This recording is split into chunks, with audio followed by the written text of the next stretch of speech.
আসসালামু আলাইকুম দর্শক শ্রোতা মন্ডলী। প্রচুর কাল বৈশাখী ঝড় শুরু হয়ে গেছে। চোরের চোটে আমি থাকতে পারতেছি না, আমাকে উড়াইয়া নিয়ে যায়।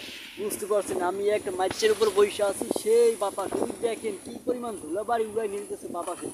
কাল বৈশাখী এমন জলসা ছাড়ছে, এই দেখেন। আল্লাহ জানে আমার মাথা বাসে কি তাল গাছ ভাঙিয়ে পরে কিনা। বুঝতে পারলেন তাল গাছ তলায় আছে, এই মাথার উপর তাল গাছ আমার দেখেন। বুঝতে পারলেন তাল গাছ আল্লাহ জানে আমার মাথা বাসে ভেঙে পরে কিনা।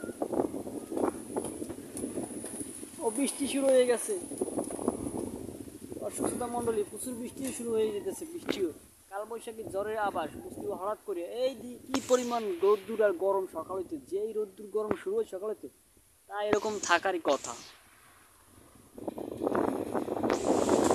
এতটা পরিমাণ বাতাস আর ভালোই লাগে, খারাপ না বাতাসটা। বুঝতে পারলেন দেখেন আমি বসে আছি মাছের উপরে, একদম বাতাস উপভোগ করতেছি আর কাল বৈশাখীর ঝড় উপভোগ করতেছি, আর পাশাপাশি ভিডিও করতে আসি। এটাই আমার কাজ এখন। দেখেন সব পাতা পুতা ভাঙ্গেছিল নিয়ে যেতেছে, সব আমার উপরে হালাই দেয়।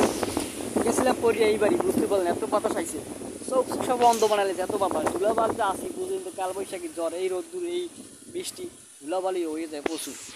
দেখেন এই কলা গাছটা দেখলেই বুঝতে পারবেন যে কি পরিমাণ বাতাস হইতেছে। এখন থামছে বাতাস, আবার আইবে না বাতাস, ছোলায় ছোলায় বাতাস হয়। বুঝতে পারেন যেমন সমুদ্রের পারে বাতাস হয়, এরকম বাতাস হইতেছে।